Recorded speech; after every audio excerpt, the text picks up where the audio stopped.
नमस्कार दोस्तों, स्वागत है आपका यूपीएससी से रिलेटेड चैनल ग्रो आईएएस पर, जहां हम यूपीएससी की तैयारी को सरल, सटीक और प्रभावी बनाने का प्रयास करते हैं। आज का जो हमारा टॉपिक है वो है बेंगलोर में हाल ही में मची भगदड़। आज हम जानेंगे कि बेंगलोर में मची भगदड़ का यूपीएससी से क्या कनेक्शन है और ये हमारे यूपीएससी के टॉपिक के लिए क्यों इम्पोर्टेंस है वो रखता है। वीडियो शुरू करने से पहले आपसे एक रिक्वेस्ट है कि अभी तक अगर आपने हमारे चैनल को सब्सक्राइब नहीं किया है तो कृपया चैनल को सब्सक्राइब अवश्य करते जाएं। तो आइए चलते हैं अपनी वीडियो की तरफ। बेंगलुरु के एम चिन्नास्वामी स्टेडियम में रॉयल चैलेंज बेंगलोर की आईपीएल की जीत के जश्न के दौरान ऐसा ही एक दुखद घटना हुई, जिसमें 11 लोगों की मौत हो गई और 40 लोग हैं वो घायल हो गए। अब अपन इसको यूज करते हैं अपने यूपीएससी से रिलेटेड एग्ज़ाम के लिए कि अपने लिए क्यों इम्पोर्टेंट हो जाता है। जैसे कि हाल ही के समय में आपने देखा होगा बहुत सी भगदड़ें वो देखने को मिली थी, जैसे कि बेंगलोर की, उसके बाद कुंभ के अलावा हरियाणा में जो एक सत्संग में जो भगदड़ वाली घटना हुई थी। हाल ही में इस प्रकार की बहुत सारी घटनाएं वो देखने को मिली है। तो अब अपने लिए ये इथिक्स के केस स्टडी में वो इम्पोर्टेंस है वो रखता है। जैसा कि आपको पता है एथिक्स में यूपीएससी एक केस स्टडी पूछता है, तो केस स्टडी में रिलेटेड भगदड़ को लेकर भी कोई केस स्टडी आने वाले समय में अपने को देखने को मिल सकती है कि इसका मैनेजमेंट बेहतर तरीके से करने के लिए कौन कौन से सजेशन हैं वो आप प्रोवाइड करेंगे। इस सिचुएशन पर आकर ये अपने लिए बहुत यूजफुल हो जाता है। तो आइए बढ़ते हैं अपनी वीडियो की आगे की ओर। तो भगदड़ से बचाव की क्या हो रणनीति, वो रणनीति क्या हो जो भगदड़ के समय हमें अपनानी चाहिए तथा जिससे भगदड़ की घटनाओं को कम किया जा सके या उनके प्रभाव को जितना हो सके उतना कम किया जा सके। तो सबसे पहले हजारों लोगों की भीड़ में भगदड़ की घटनाएं अक्सर अव्यवस्थित भीड़ प्रबंधन, अपर्याप्त सुरक्षा उपायों और आपातकालीन योजनाओं की कमी के कारण होती हैं। हाल ही में जैसे कि बेंगलुरु के एम चिन्नास्वामी स्टेडियम, कुंभ, हाथरस आदि में ये घटनाएं वो देखी गई थी। भगदड़ को रोकने के क्या क्या उपाय हैं वो होने चाहिए।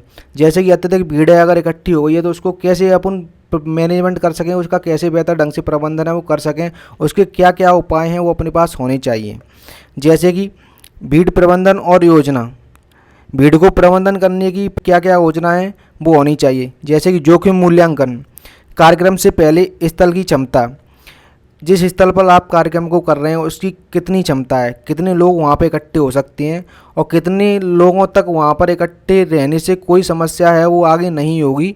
तो इसका आपको मूल्यांकन करना पड़ेगा। संभावित भीड़ और जोखिम क्षेत्रों का आकलन करें। दूसरा, सुरक्षित स्थल डिजाइन, प्रवेश और निकास, एंट्री और एग्जिट के लिए पर्याप्त है मार्ग वो सुनिश्चित करें। स्पष्ट संकेत, यानी निकलने के और जाने के हैं वो स्पष्ट बोर्डों द्वारा संकेत है वो प्रोवाइड करनी चाहिए। और बाधाओं जैसी बैरिकेडिंग का उपयोग करें ताकि भीड़ का प्रवाह नियंत्रित कर सकें।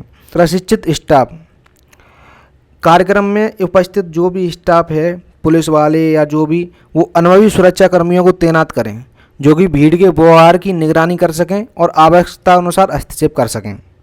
और दूसरा जो है वो है संचार और जागरूकता, स्पष्ट सूचना, जो भी कार्यक्रम है उससे संबंधित जो भी सूचना है वो बेहतर तरीके से जनता तक पहुंचाना। जैसे कि लाउड स्पीकर और डिजिटल डिस्प्ले के माध्यम से उपस्थित लोगों को मार्गदर्शन और आपातकालीन निर्देश प्रदान करना।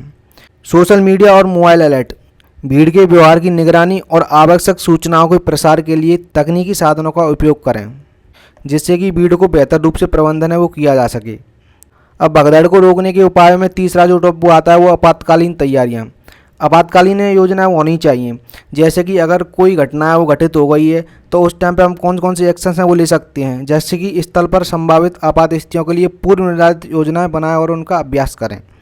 चिकित्सा सहायता, प्राथमिक चिकित्सा और आपातकालीन सेवाओं का स्थल पर उपलब्ध रहना बहुत ही आवश्यक है। उसके बाद तकनीकी उपाय क्या क्या होने चाहिए जो हमें बरतने चाहिए। निगरानी उपकरणों का उपयोग, सीसीटीवी कैमरे, ड्रोन, अन्य निगरानी उपकरणों का उपयोग करके भीड़ की निगरानी करें और संभावित खतरों की पहचान करें। डिजिटल संकेत और घोषणाएं, डिजिटल संकेतों और सार्वजनिक उद्घोषणा प्रणालियों का उपयोग करके लोगों का मार्गदर्शन, आपातकालीन जानकारी प्रदान करें। इसी प्रकार भीड़ नियंत्रित करने के लिए बाधाओं का उपयोग, बैरिकेडिंग का उपयोग है वो करना चाहिए। भीड़ को नियंत्रित करने और अलग करने के लिए बाधाओं का उपयोग करें ताकि जीवन के लिए खतरा बनने वाले भीड़ के उफान और भगदड़ों के जोखिम को कम किया जा सके। अब हम आगे देखते हैं कि कौन कौन से वो उपाय हैं जो व्यक्तिगत रूप से जब कोई घटना घटित हो गई है तो उसमें उपस्थित लोगों को है वो व्यक्तिगत रूप से वो उपाय हैं वो करने चाहिए। जैसे कि भीड़ में सावधानी बरतनी चाहिए। प्रवेश से पहले मूल्यांकन, भीड़ की घनता यानी भीड़ की कितनी जनसंख्या, वहाँ पर क्या उनका घनत्व है और प्रवाह का आकलन करें। दूसरा, निकास मार्ग, एग्जिट मार्ग, कार्यक्रम स्थल में प्रवेश करते समय निकास मार्गों की जानकारी है वो प्राप्त कर लेनी चाहिए कि अगर इमरजेंसी में अगर कोई घटना ऐसी घटित होती है तो किस तरफ एग्जिट गेट है, कहाँ से एग्जिट है वो आप ले सकते हैं। तीसरा जो है वो भीड़ में व्यवहार, सबसे पहले जो आवश्यक है वो है आप शांत रखें, घबराहट से स्थिति बिगड़ सकती है, शांत और सतर्क रहें। भीड़ के प्रवाह के साथ चलें लेकिन धीरे धीरे किनारे की ओर बढ़ने का प्रयास करें। हाथों की स्थिति, अपने हाथों को छाती के सामने रखें ताकि छाती की सुरक्षा हो और सांस लेने में कोई असुविधा ना हो, जैसे कि आपके लंग्स ना दब जाएं, जिससे कि आप सांस लेने में कोई आपको कष्ट पड़े या परेशानी आए। उसके लिए आपको आवश्यकता है कि आप अपने हाथों को अपनी छाती के सामने रखें। तीसरा वो आपात स्थिति में प्रतिक्रिया, गिरने से बचें, यदि संभव हो तो खड़े रहें। गिरने की स्थिति में खुद को गोलाकार मुद्रा में समेट लें और सिर की रक्षा करें। और सबसे इम्पोर्टेंट है वो अन्य लोगों की मदद करें, यदि हो सके तो दूसरे लोगों को जो गिर जाएं या जिनको आवश्यकता उनकी मदद करें, लेकिन अपनी सुरक्षा को सबसे पहले प्राथमिकता दें। तो ये था आपका टॉपिक। इसका मुख्य निष्कर्ष है वो क्या निकल के आता है, भीड़ भाड़ वाले आयोजनों में सुरक्षा सुनिश्चित करने के लिए आयोजकों और प्रतिभागियों दोनों की जिम्मेदारी होती है तथा सही योजना, प्रशिक्षण और सतर्कता के माध्यम से हम ऐसी त्रासदियों से बच सकते हैं और सभी के लिए सुरक्षित वातावरण सुनिश्चित कर सकते हैं। हाल ही की घटनाओं से यह स्पष्ट होता है कि इन उपायों की अनदेखी गंभीर परिणाम ला सकती है। तो ये मुख्य उपाय थे जो आप भीड़ प्रबंधन में यूज में ला सकते हैं। भगदड़ जैसी सिचुएशन इन उपायों के द्वारा काफ़ी हद तक कंट्रोल है वो की जा सकती हैं। तो आज की वीडियो जो थी आपको इस स्थिति में सुझाव है वो प्रदान करने में इम्पोर्टेंस रोल है वो अदा करेगी। तो ऐसी प्रकार की वीडियो मैं आपके लिए लाता रहूँगा। कृपया इस चैनल को सब्सक्राइब अवश्य करें।